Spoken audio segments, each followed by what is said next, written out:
हाय, मैं डॉक्टर वरुण अग्रवाल और मैं बताने जा रहा हूँ पैथोलॉजी डेमो लेक्चर बताने से पहले मैं आपको कुछ इंपॉर्टेंट बातें बताने वाला हूँ।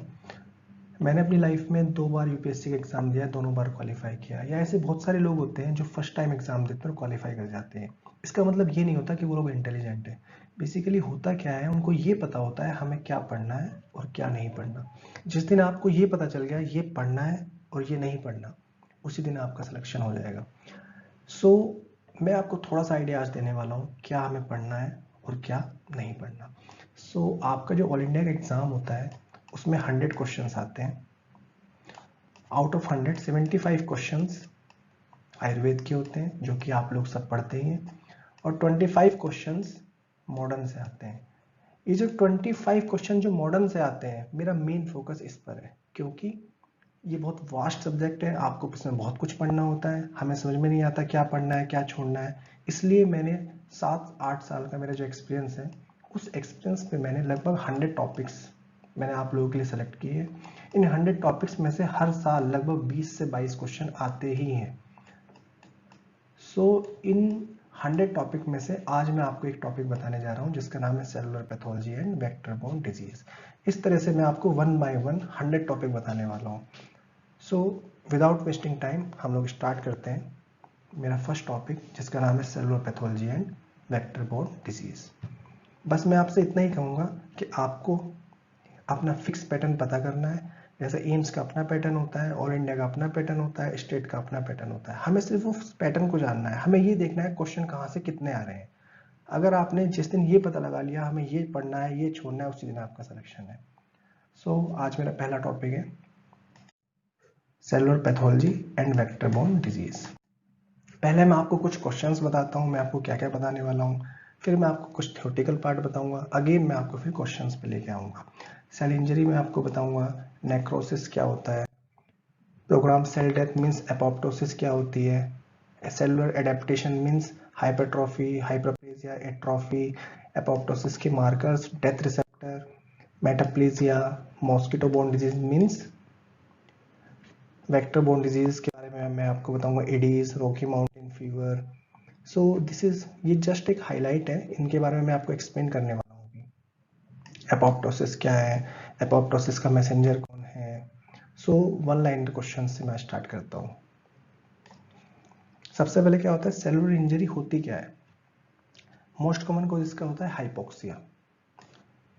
ये सेल है, हमारी सेल में अगर ऑक्सीजन की कमी होती है तो this deficiency is called as hypoxia. Hypoxia is the most common cause.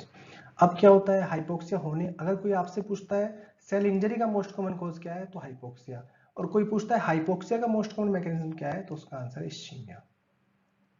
आपको दोनों क्वेश्चन याद करने हैं। What is necrosis. Necrosis localise cell death है।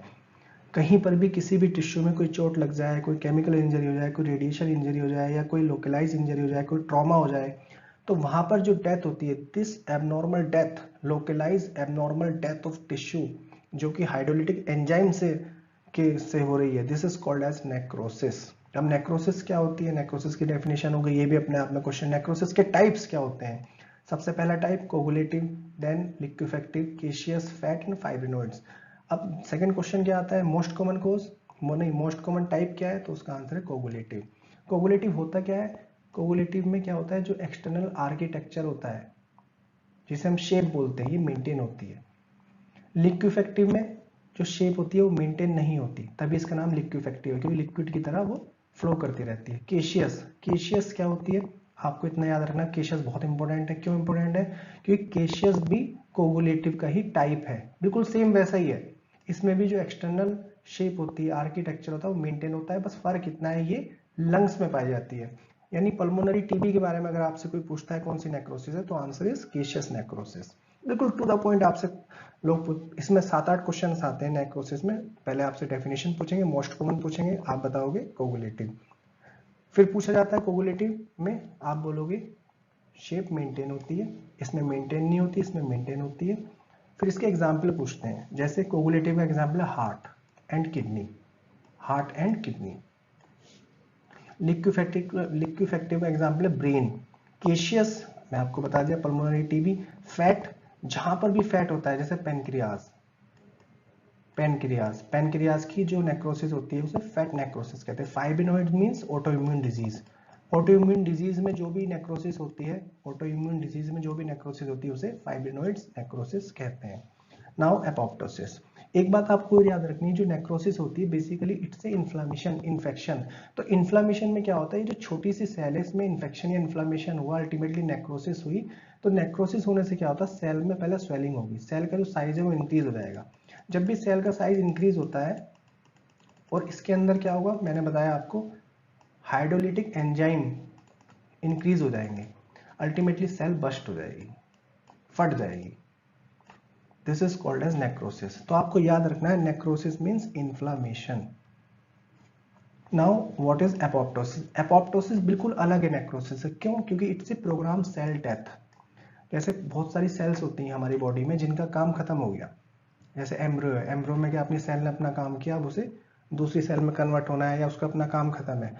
तो अल्टीमेटली क्या था, उस सेल की डेथ होनी बहुत जरूरी है। अगर वो सेल की डेथ नहीं होगी तो अल्टीमेटली वो कैंसर में कन्वर्ट हो जाएगी। इसलिए एपोप्टोसिस होना बहुत मैंडेटरी है, मस्ट है हमारी बॉडी के लिए। So this programme cell death is called as apoptosis. अब होता क्या है, कोई नॉर्मल सेल है, अब इसकी अगर एपोप्टोसिस होनी है तो ट्यूमर नेक्रोसिस फैक्टर आएगा, ट्यूमर नेक्रोसिस फैक्टर 1 रिलीज होगा, और वो रिलीज होने के बाद में सेल के अंदर माइटोकॉन्ड्रिया को एक्टिवेट करेगा, और this mitochondria will lead to apoptosis. So आपको तीनों एकदम स्पेसिफिक क्वेश्चन याद करने हैं। What is apoptosis means programme cell death, what is tumour necrosis factor 1, tumour necrosis factor 1 क्या होता है, सिग्नल होता है, सिग्नल एजेंट होता है, ये रिलीज होगा हमारी बॉडी में, अल्टीमेटली ये इस सेल की माइटोकॉन्ड्रिया पे आएगा, माइटोकॉन्ड्रिया को सिग्नल मिलेंगे, उस सिग्नल से फिर एपोप्टोसिस स्टार्ट हो जाएगा। फिर वो बहुत बड़ा प्रोसीजर, वो इतना इंपॉर्टेंट नहीं है, वो भी मैं आपको बाद में बताऊंगा। Now gangrene, what is gangrene? Gangrene भी नेक्रोसिस ही होती है, ये ड्राई होती है और wet. What is dry and wait?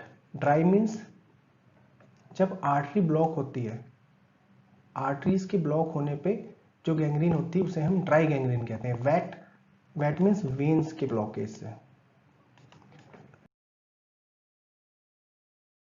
Atrophy, atrophy का मतलब क्या है कि यहाँ पे मान लीजिए 5 सेल थी, या चलो 3 सेल थी, 3 सेल्स में क्या होता है, तो 2 ही सेल बची, और उसके नंबर भी कम हो गया एंड साइज भी कम हो गया। तो atrophy means reduce in the size and number is called as atrophy. Hypertrophy का मतलब क्या होता है, only increase in size. Hyperplasia means increase in number. Metaplasia and dysplasia most important, आपको याद करना होगा। Metaplasia means reversible change of one type of cell to another, means एक सेल से दूसरी सेल में, वन टाइप से अनदर टाइप में कन्वर्ट होने को मेटाप्लेजिया कहते हैं। याद करने वाली बात क्या है, ये रिवर्सिबल है, मींस एक बार जो कन्वर्ट हुआ वो वापस भी आ सकता है, इसे कहते हैं मेटाप्लेजिया। डिस्प्लेजिया मींस हमारी जो सेल है वो डिसऑर्गेनाइज हो गई, उसको यही नहीं पता क्या करना है क्या नहीं होना, कौन सा ऑर्गन का काम क्या है, उसको कुछ नहीं पता, डिसऑर्गेनाइज हो गई है, इसे हम कहते हैं डिस्प्लेजिया। नेक्रोसिस मैंने ऑलरेडी आपको बताया, नेक्रोसिस इन्फ्लामेशन है, क्योंकि इन्फ्लामेशन में क्या हुआ, सेल की स्वेलिंग हो जाएगी। जैसे ही सेल की स्वेलिंग होगी अंदर बहुत सारे एंजाइम्स आ जाएंगे और उसको किल कर देंगे। एपोप्टोसिस डिफरेंट है, एपोप्टोसिस ए प्रोग्राम सेल डेथ। इसमें क्या होता है, सेल का साइज छोटा हो जाएगा, श्रिंक कर जाएगा, श्रिंक करने के बाद में यहाँ पे बेल बन जाते हैं, एक तरह का बैलून बन जाता है। दिस गुब्बारा इज कॉल्ड एज बेल्बिंग। और यहाँ पे जो बॉडीज होती है जो टूट टूट के बनती है इसी सेल से, this detach portion is called as apoptotic bodies. ये कौन इनिशिएट करता है, माइटोकॉन्ड्रिया। क्यों करता है, क्योंकि ट्यूमर नेक्रोसिस फैक्टर 1 इसको इनिशिएट करता है। Now one line MCQs already मैंने आपको बताया। Type of necrosis coagulative, myocardial and renal में होता है। Liquefactive brain, caseous tuberculosis, lung tuberculosis, fat pancreatitis, fibrinoids autoimmune disease. Now MCQs from vector-borne disease. Mosquito 4 types के होते हैं. First of all anopheles. Anopheles से आपको रखना है सिर्फ मलेरिया. मानसोनिया से ब्रूजिया टिमोरी. मानसोनिया बेसिकली इंडिया में नहीं होता है और ये प्लांट पे पाया जाता है. So Brugia timori. Now Aedes. Aedes जब भी आपको एडीज याद करें, एडीज से बहुत क्वेश्चन आते हैं. एडीज एंड क्यूलेक्स से क्वेश्चन आते ही रहते हैं, हर एग्जाम में आते हैं. 5-6 साल से तो मैं देख रहा हूँ हर बार इससे क्वेश्चन आता ही है. तो आपको एडीज से याद रखना है dry chicken. Dry chicken is a formula for Aedes. D for dengue, R for rat valley fever, Y for yellow fever, C for chikungunya fever. ये आपको याद करना है एडीज के लिए. क्यूलेक्स के लिए याद करना है बीजेपी मोन in the centre. B for Bancroftian filariasis, J for Japanese, P for polyarthritis viral and W for West Nile fever. जरूर क्वेश्चन आता है, आपको याद करना है. Now disease caused by soft tick. Soft tick means आपको याद करना है QRS. This is QRS. अब QRS फंडा आपको कैसे याद करोगे? हमारा जो ECG होती है,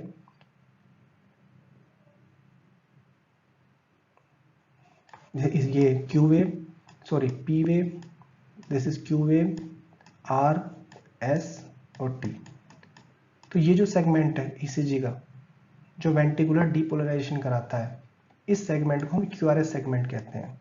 सो आपको QRS फंडा याद करना है for soft tick. Q for Q fever, R for lapsing fever, S for soft tick.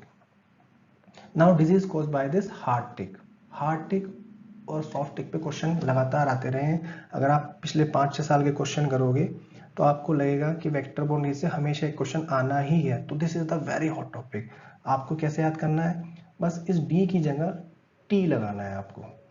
तो हार्ड ट्रिक सेम आपको वही स्पेलिंग लिखनी है. HA means hemorrhagic fever, R for Rocky Mountain spotted fever, T for tularemia, TI means tick typhus, Colorado fever, and KFD means Castaneer forest disease. Disease transmitted by this rat flea. Rat flea means जो rat के ऊपर मिल जाती है. Bench, आप इसका formula याद कर लीजिए. B for bubonic plague, E for endemic typhus, C for chickenpox, H for Hymenopeltis diminuta. Now louse-borne disease, PERT, P-E-R-T, pediculosis, epidemic typhus, relapsing and trench. आपको याद ही रखना है रैट. मैंने इन दोनों को एक साथ क्यों लिखा? क्योंकि हर बार इससे क्वेश्चन आता है. क्या क्वेश्चन आता है कि एंडेमिक टाइफस के लिए कौन सा वेक्टर है? तो आंसर है रैट बोर्न. पूछा जाए एपिडेमिक टाइफस के लिए तो आंसर है लाउस बोर्न. सो ये बेसिक डिफरेंस है एंडेमिक एंड एपिडेमिक. ये कुछ टेबल है जो आपको याद करनी है. मलेरिया में ऑलरेडी बताया. डेंगू मीन्स जब भी डेंगू आएगा तो आपको, जब भी एडीज आएगा तो आपको क्या याद रखना है? Dry chicken. जब भी आएगा तो आपको ड्राई चिकन याद करना है. अगर आपने ड्राई चिकन याद रखा तो आपके सारे क्वेश्चन एडीज वाले सॉल्व हो जाएंगे. Dry chicken means D for dengue, R for rat flea fever, Y for yellow fever and C for chikungunya.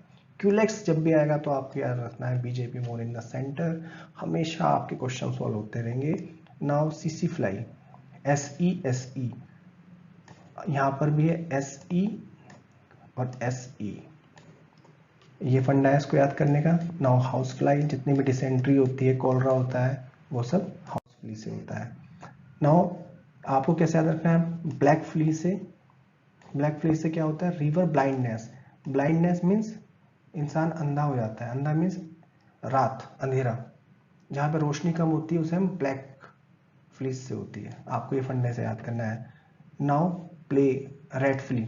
Red flea का ऑलरेडी फॉर्मूला मैं आपको बता चुका हूँ. बेंच, रेड फ्ली में बेंच, BENCH. हाउस फ्ली, इसका भी फॉर्मूला बता दिया है. ये भी American dog tick means hard tick को बोलते हैं. एक बहुत अच्छा निमोनिक है. ये क्वेश्चन मोस्ट कॉमन है, कभी कभी पूछा जाता है कि कौन सी वैक्सीन लाइव है, कौन सी डेड है. अगर हमने लाइव का पता कर लिया तो हम डेड का अपने आप पता कर लेंगे. तो हमें क्या याद रखना है? Boy, sip, MMR and cry.